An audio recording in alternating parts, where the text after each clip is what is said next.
रसियासँग यस्ता यस्ता गोप्य प्राकृतिक शक्ति रहेका छन् जसका कारण ऊ एकपटक फेरि विश्वको महाशक्ति राष्ट्र बन्न सक्छ। एकातिर अहिलेसम्म पनि रसियाको धेरै ठूलो भूभाग हिउँले ढाकेको छ भने अर्कोतिर नेटोका सदस्य राष्ट्रहरूले उसलाई कडा घेराबन्दी गरिरहेका छन्। अमेरिकापछि सबैभन्दा ठूलो सैनिक शक्ति रहेको रसियालाई आज कुन कुराले विश्वको महाशक्ति बन्नबाट रोकेको छ? सायद तपाईलाई विश्वास नलाग्ला, तर यो सत्य हो। अहिले अमेरिकाले पाइरहेको विश्व महाशक्तिको उपमा कुनै दिन रसियाको हातमा पुग्नेछ। तर कसरी? दर्शकवृन्द, आउनुहोस् आजको यस श्रृङ्खलामा हामी रसियाको भौगोलिक अवस्थामा त्यस्तो के परिवर्तन आउँदैछ जसले उसलाई एकपटक फेरि विश्वको महाशक्ति बनाउँदैछ। आज हामी यसैको बारेमा विशेष चर्चा गर्नेछौँ।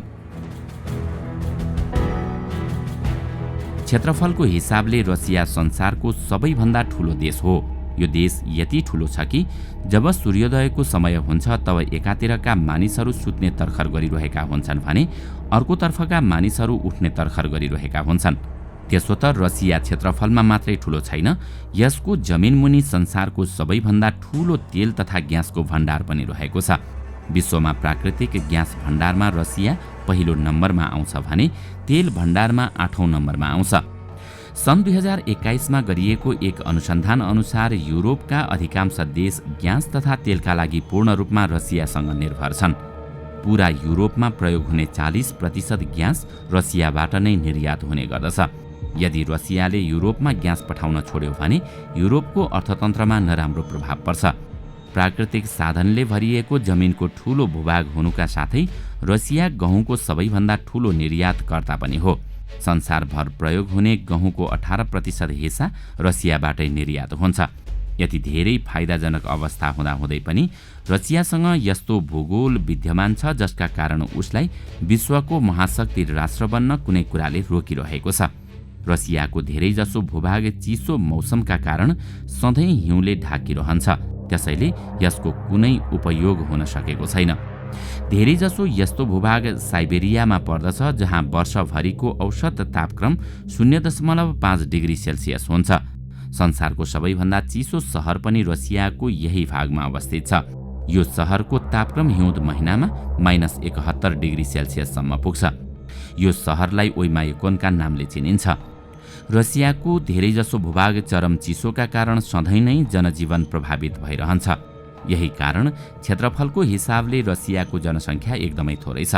अर्को कुरा, रसियाको सम्पूर्ण जनसङ्ख्याको 75% हिस्सा 20% भूभागमा सीमित रहेको छ। हुन त यसबाट छुटकारा पाउनका लागि रसियाले सदियौंदेखि भरपूर प्रयास गरिरहेको भए पनि अहिलेसम्म सफलता पाउन सकिरहेको छैन।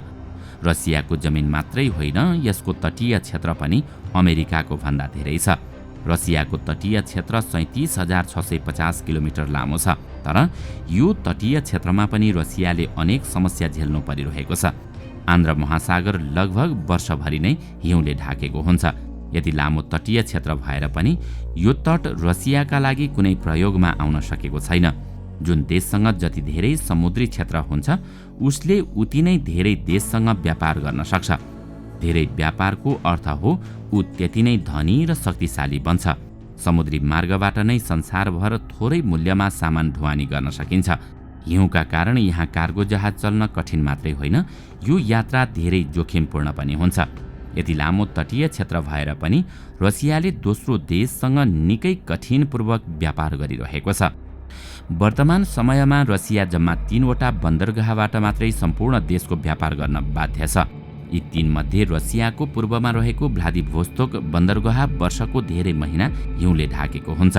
गर्मी महिनामा जब यहाँबाट व्यापार सुरु हुन्छ तब रसियन जहाजलाई जापानको नियन्त्रणमा रहेको समुद्र भएर जानुपर्ने हुन्छ। जापान अमेरिका र नेटोको बलियो सहयोगी राष्ट्र हो। नेटो यस्ता देशहरूको संगठन हो जुन रसियासँग लड्न वा तोड्नका लागि नै गठन गरिएको हो। अर्थात् कुनै पनि नेटोको सदस्यमाथि रसियाले आक्रमण गर्ने प्रयास गर्यो भने नेटोका सबै सदस्य मिलेर उसलाई सहयोग गर्नेछन्। अर्कोतर्फ रसियाको सेन्ट पिटरबर्ग बन्दरगाह रहेको छ र यहाँ पनि यस्तै समस्या छ। वर्षको धेरै महिनासम्म यहाँ हिउँले ढाक्छ। जब हिउँ पग्लेर व्यापारको मौसम सुरु हुन्छ तब सबै रसियन कार्गो जहाज तिनै देशको सिमाना हुँदै जानुपर्ने हुन्छ, जुन कि त नेटोका सदस्य छन् कि अमेरिकाका सहयोगी राष्ट्रहरू हुन्। यस्तै रुसको अर्को चर्चित बन्दरगाह नोभोरोसियक। यो बन्दरगाह रसियाको दक्षिणमा पर्ने ब्ल्याक सीमा रहेको छ। यहाँ अन्यत्र जस्तो हिउँको समस्या त छैन, तर रसियाका कार्गो जहाजलाई टर्कीको साँघुरो करिडोर भएर जानुपर्ने हुन्छ। अर्थात् यहाँबाट पनि रसियाले खुलेर व्यापार गर्न पाइरहेको छैन। हुन त रसिया र टर्कीको सम्बन्धमा पहिलाको भन्दा धेरै सुधार भएको छ, तर टर्की अहिले पनि नेटोकै सदस्य राष्ट्र हो। यहाँ पनि रसियामाथि खतराको घण्टी झुन्डिरहेकै छ। समग्रमा भन्नुपर्दा यति लामो तटीय क्षेत्र भएर पनि रसियाले खुलेर व्यापार गर्न पाइरहेको छैन।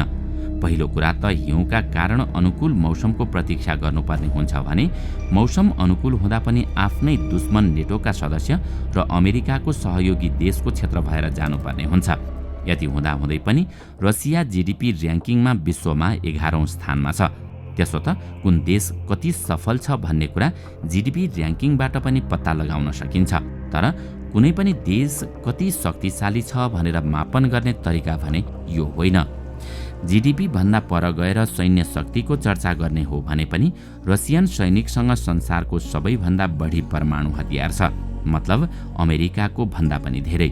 सेनाको कुरा गर्ने हो भने पनि रसियन सैनिक अमेरिकापछि दोस्रो शक्तिशाली सैनिकमा गनिन्छन्।